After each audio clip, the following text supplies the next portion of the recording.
YouTube recording 28 Agustus 2021.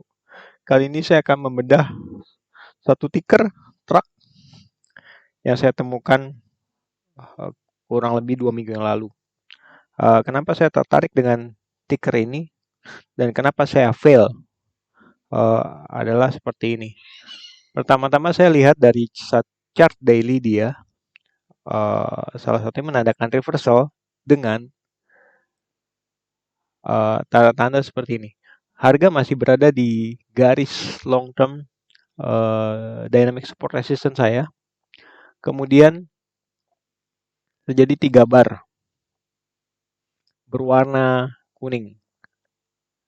Kemudian kembali ke merah, kembali lagi 3 bar berwarna kuning. Oke, di sini satu kuning dan kemudian ada hijau.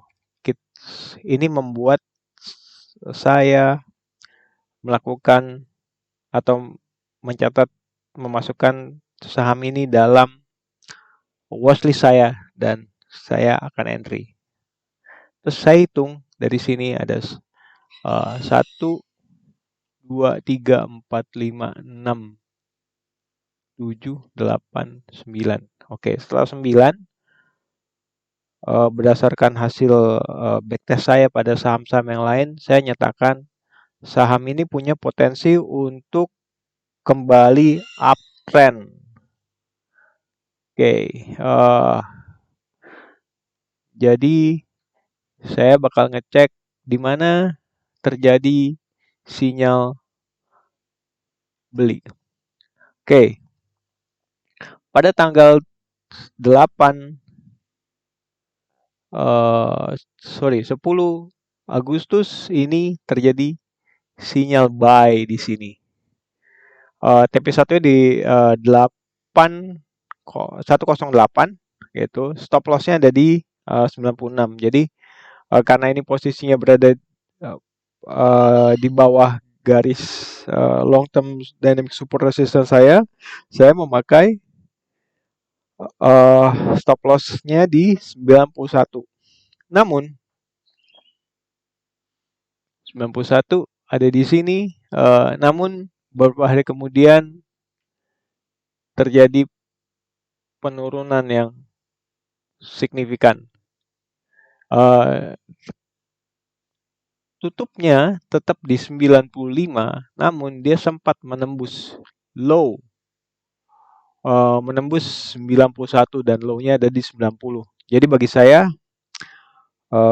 ini tidak sesuai dengan trading plan saya. Prinsipnya dia membuat lower low, terutama jika diperhatikan memang sudah terjadi down arrow berwarna merah di sini yang menyatakan waktunya jual.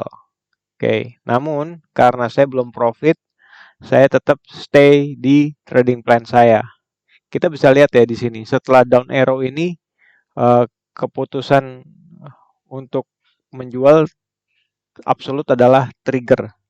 Tapi secara visual pun saya mengikhlasi jika saham ini terjual terkena cut loss saya karena setelah sidebar ini terjadi lower low. Jadi ada support di 4 candle terakhir walaupun tidak membuat inside bar tapi terjadi support dari candle terakhir kalau melihat dari bodinya ya, tapi kita memakai high sebagai indikatornya, dia breakdown.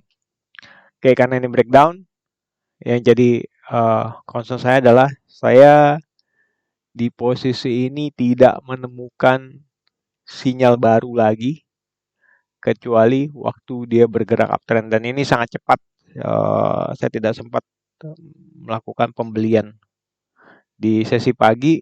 Kalau dilihat secara hourly, ini berada di persis jam 9, antara jam 9 dan jam 10 terjadi penguatan. Saya nggak sempat entry. Oke, namun demikian saya tetap mengamati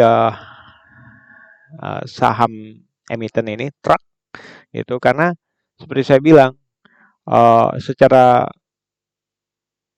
masa akan datang, saya punya keyakinan truk ini akan berada di posisi uptrend. Oke, selanjutnya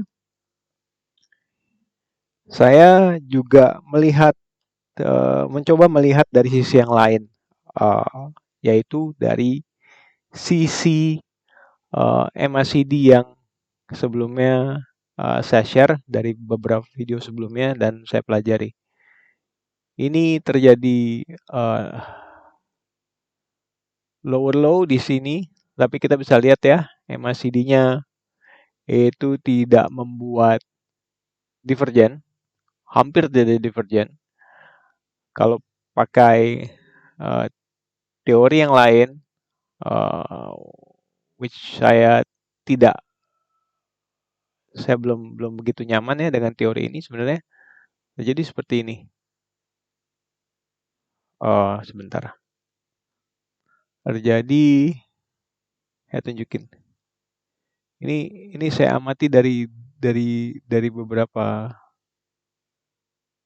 kejadian sebelumnya, dari beberapa video YouTube lain sebelumnya sebenarnya. Lihat ini.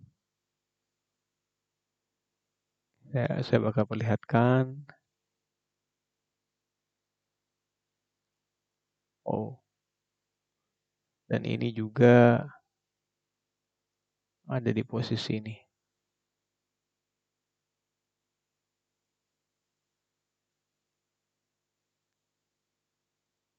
Oke, kita bisa lihat ya, di area sini itu terjadi lower low seperti ini, lebih sederhana. Oke, terjadi lower low di sini dan MACD-nya itu posisi menganga ke atas, terjadi penguatan.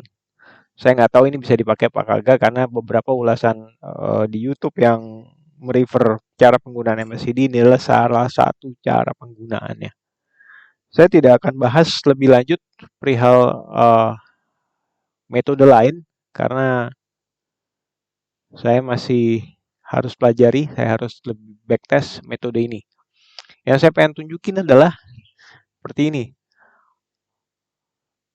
Memakai MACD yang saya pelajari dari Michael Yo. Oke, kita kembali dulu ke chart. Ya, ini dia chart hourly. Di chart hourly ini sebenarnya saya tadi entry-nya di posisi ini. Kita kembali ke daily-nya, kita marker ya. Kenapa saya fill? 94. Saya kasih marker 94. Ini adalah area posisi saya entry dan posisi ini punya batasan cut loss di 91. Ternyata harga menyentuh 90. Sorry, ada di sini. Oke, saya dulu sini. Ini batasan 91. Nah, saya kena cut loss di sini. Oke, berikutnya kita masuk ke time frame yang lebih halus. Nah, di sini. Ini saya melihat gini.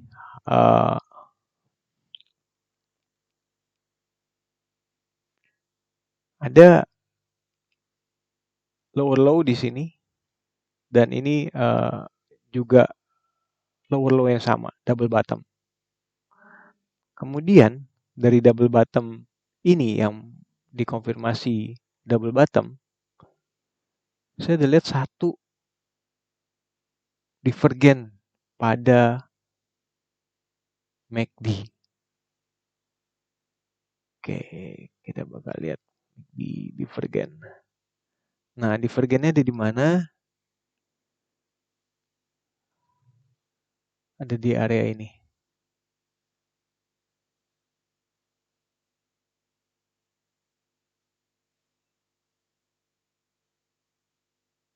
Oke, ada di area ini divergennya. Kenapa saya pakai area ini? Karena dilihat ya, secara, nah ini lebih kelihatan.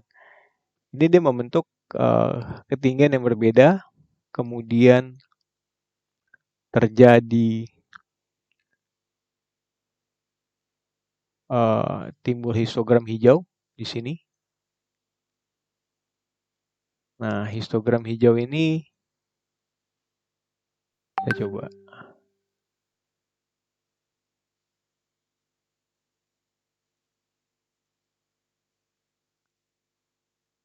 Dari histogram hijau ini saya menunggu apakah benar-benar ini terjadi pembalikan arah.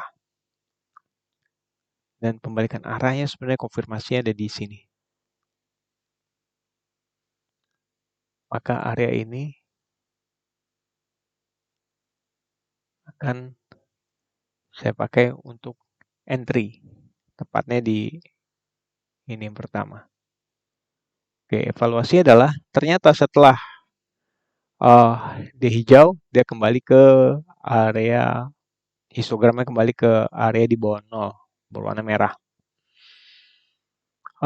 Namun, kalau dilihat, harusnya saya ketika saat ini, saya melakukan entry ulang, yang saya tidak lakukan. Maka saya buat video ini sebagai pembelajaran saya. Entry ulang di area ini, kita bisa lihat ya, kenapa saya entry ulang juga. Karena ada sinyal beli di posisi hourly. Dan di posisi hourly ini, stop lossnya 95. Kalau kita pakai 3 tick di bawah 95, itu adalah 93. Oke, namun secara candle daily dia masih di bawah long term support saya yang warna hitam ya tadi kalau dilihat ya. Jadi secara aturan saya lebih prefer menggunakan 5 tick. Oke, kita baca dari 5 tick ini. Entry di sini 95 berarti 93 cut loss-nya. Low terakhir itu ada di 94. 95 berarti 92 ya, 3 tick ya. Low-nya ada 94 dan setelah itu sideway, bikin galau kok gak mau jalan. Dan bahkan ini juga pembelajaran baru buat saya, histogramnya turun lagi di bawah 0, tapi tidak menyentuh saya punya cut loss saya 92. Kita terus dan ternyata pada tanggal 26 pagi itu breakout. Setelah breakout, arah di sore harinya. Dan hari berikutnya dia ARB. Ya, jadi dengan ini saya mendapatkan satu lesson learn yang penting untuk melihat posisi yang dari MACD histogram nih. Ini sangat membantu saya untuk menentukan titik entry yang sesuai, titik entry yang lebih tepat secara technical chart. Namun sekali lagi kita harus tetap pasang stop loss. Kita bisa aja salah dan kalau salah terantisipasi dengan adanya stop loss seperti yang sebelumnya. Oke, demikian evaluasi saya untuk emiten truck. Saya kupas dari uh, hourly dan daily. Dan sebenarnya satu hal lain yang boleh dibilang itu emiten track ini menarik ya. Kalau kita lihat price volume profilnya atau volume at price, terutama di chart chart daily, karena volume profile ini menentukan satu bulan. Kita lihatnya di sini ya. Ini kalau ini jelas dari sini ke sini dia membentuk lower low, artinya masih dalam posisi downtrend. Kemudian dari sini ke sini itu sebenarnya ada satu tick lower low, nggak begitu jelas. Boleh dibayangkan kalau ini adalah tidak membentuk lower low gitu. Dan nah, pada candle ini sebenarnya waktu belum kejadian di atasnya, yang sudah pasti adalah dia sudah membentuk lower high. Oke, inilah adalah lower high. Nah, dari posisi lower high ini boleh dibilang ini juga indikasi reversal. Harusnya yang saya lakukan adalah saya menunggu sinyal, dan itu harus dilakukan karena pada candle daily itu tidak kelihatan sinyalnya. Bisa dilihat saya punya momentum indicator itu tidak menembus garis tebal itu, namun kenapa bisa terjadi? Ya itulah market, kita tidak bisa menebak. Yang bisa kita lakukan hanya mengantisipasi. Dan ini akan menjadi satu yang uptrend ya, karena dari sini ke penutupan di bulan Agustus secara bulanan dia membentuk candle higher high. Oke, demikian review saya terhadap saham Truck. Semoga kedepannya ada saham lain yang mirip dengan Truck dan saya bisa mengantisipasi untuk take the ride. Sampai jumpa pada YouTube berikutnya.